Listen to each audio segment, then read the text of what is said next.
En su obsesión antimariana y en su tremenda fobia a la importancia y al papel que en la historia de la salvación tiene la Virgen María, la Santísima Virgen María, los protestantes suelen recurrir al conocido pasaje del Evangelio según San Mateo, en el que a Jesús, que está predicando en ese momento, está con los discípulos y está predicando, le avisan que fuera de la habitación donde él está, están esperándole su madre y sus hermanos, ¿no? Recordemos que el término hermanos en el Nuevo Testamento se entiende como parientes, no como hijos de la misma madre o del mismo padre. Y en este pasaje, el Evangelio, según San Mateo, es muy claro. Nos dice que Jesús mira a su alrededor, mirando a su alrededor, o sea, los que lo estaban acompañando, dice: mi madre y mis hermanos, y señalando a los que estaban a su alrededor, lo explicita el Evangelio según San Mateo, Jesús dijo: estos son mi madre y mis hermanos, los que escuchan la palabra de Dios y la ponen en práctica.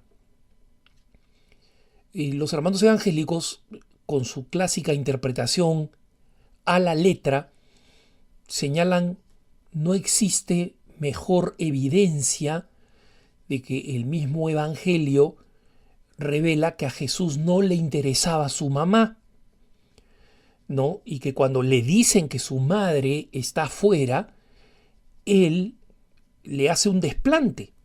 Claramente dice: no me importa, mi madre y mis hermanos son los que cumplen la palabra de Dios y la ponen en práctica. Y esto, a los hermanos católicos que no están familiarizados con este texto y que suelen impresionarse con la argumentación protestante de señalar estos pasajes fuera de contexto, los impresiona y los desconcierta y no saben qué responder. La Iglesia Católica, curiosamente, se ha sentido siempre muy cómoda con este texto, muy cómoda. Y la comprensión y la explicación de este texto no solo no ha disminuido la piedad que en la Iglesia Católica le tenemos a la Santísima Virgen María, sino que además ha hecho lo contrario, ha servido para incrementar la piedad que le tenemos a la Santísima Virgen María. ¿Por qué? Dos razones. La primera, el contexto de este pasaje donde Jesús, efectivamente, cuando le dicen que su madre está afuera, dice: estos son mi madre y mis hermanos, los que escuchan la palabra de Dios y la ponen en práctica, ¿no? Al hermano evangélico que viene a mí citándome este texto para decirme o tratar de argumentarme de que la Virgen María en consecuencia no es importante porque Jesús mismo le quitó importancia, yo le preguntaría: muy bien, si este texto te acomoda tanto, ¿cómo me explicas el pasaje de Lucas en el que el Evangelio, ojo, el Evangelio, ellos creen en la palabra de Dios y solo en la palabra de Dios, según dicen, el Evangelio dice que la Santísima Virgen María dijo: desde ahora me felicitarán todas las generaciones porque el Poderoso ha hecho obras grandes por mí? Yo le preguntaría: hermano protestante, ¿tú eres parte de las generaciones de cristianos que han seguido a Jesucristo? Y él me va a responder que sí, por eso es cristiano. Entonces yo le he preguntado, de hecho, a más de un protestante, si es que él es uno de aquellos que llaman a la Virgen bienaventurada, porque la Virgen hace una profecía en el Evangelio, Esto no es un libro apócrifo, no es una escritura de los padres de la iglesia, es el Evangelio. Desde ahora me felicitarán todas las generaciones. Tú, hermano evangélico, que lees el Evangelio y lees el Evangelio de Lucas, ¿tú felicitas a la Virgen María? No te escucho felicitando, te escucho hablando mal de ella. Entonces, primero cumple con esa profecía del Evangelio. Felicítala, elógiala, eleva, canta sus canciones. Después, si quieres, tráeme una crítica.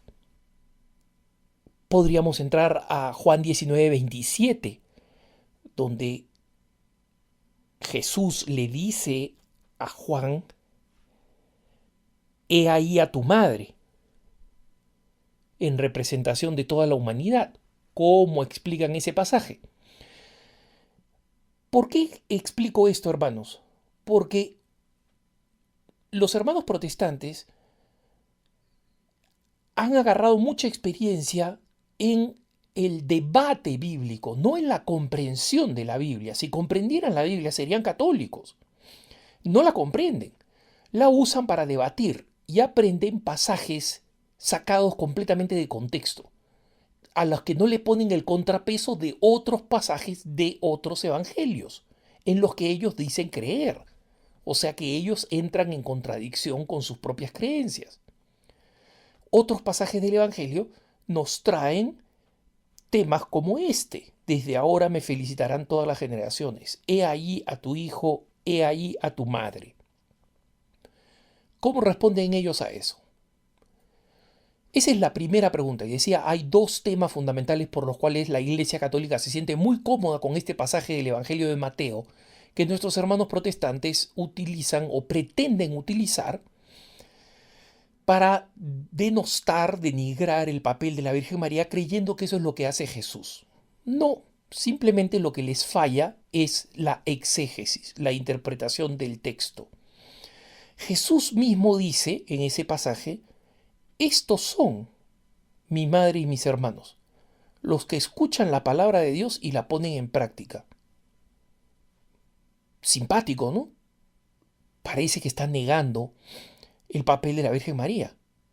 Pero vayamos un momentito a los hechos. Jesús dice, este es mi madre y mis hermanos, el que escucha la palabra de Dios y la pone en práctica. ¿Quién de los apóstoles que estaban alrededor de él estaba escuchando la palabra de Dios y poniéndola en práctica?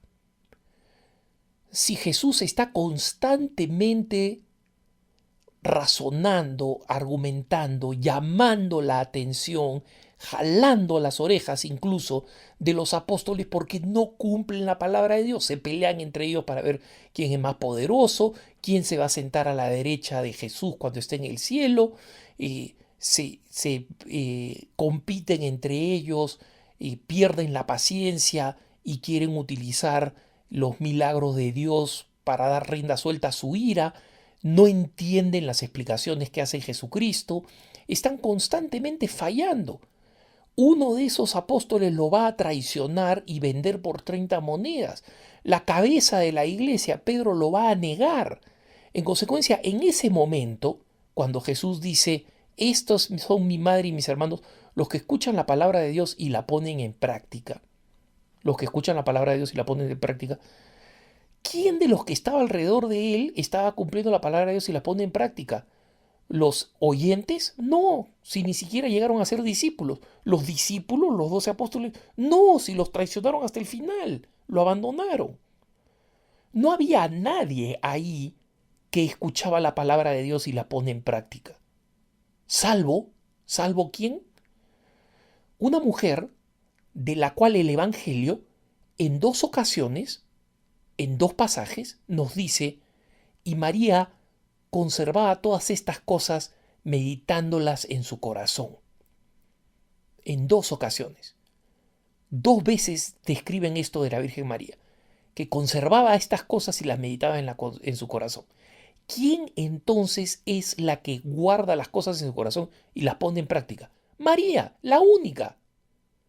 Nos los dice el mismo Evangelio. No estamos utilizando aquí los argumentos de el catecismo de la Iglesia Católica, de textos que los protestantes podrían decir, yo no creo en ese texto. Estamos hablando de los evangelios. Y esa es la razón por la cual los primeros padres de la Iglesia, cuando comentaban este texto, decían, este es el texto de mayor elogio de Jesús a la Virgen María.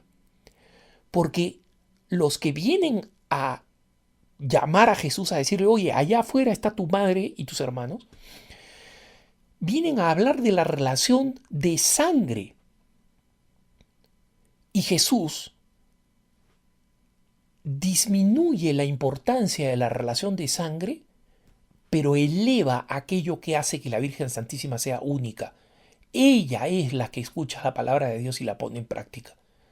Y por eso los padres de la Iglesia, los primeros interpretadores de las Sagradas Escrituras, son los que señalan que este es un pasaje que contiene un elogio oculto a la Virgen María. Y en consecuencia nunca se han sentido incómodos, jamás la Iglesia Católica, aplicando esta interpretación que simplemente significa usar un poco de razón. Pregúntale a un hermano protestante. De los que rodeaban a Jesús, ¿quién escuchaba la palabra de Dios, la comprendía y la ponía en práctica? ¿Quién? ¿Quién? Ninguno. Si después de ese pasaje vienen abundantes pasajes en los evangelios donde Jesús recrimina a los apóstoles por ser torpes, incluso después de su propia resurrección, de no cumplir con su palabra. Entonces Jesús no estaba elogiando a nadie que estaba ahí presente, porque ninguno cumplía la palabra de Dios. Jesús estaba hablando de la única de la cual el Evangelio nos dice que conservaba estas cosas, lo que Dios actuaba, meditándolas en su corazón. Entonces, una vez más, queda claro el gran principio de la interpretación de las Sagradas Escrituras. El que revisa las Escrituras deprisa puede ser protestante. El que la conoce y las investiga va a ser siempre católico, porque va a entender la verdad. Que tengas un buen día.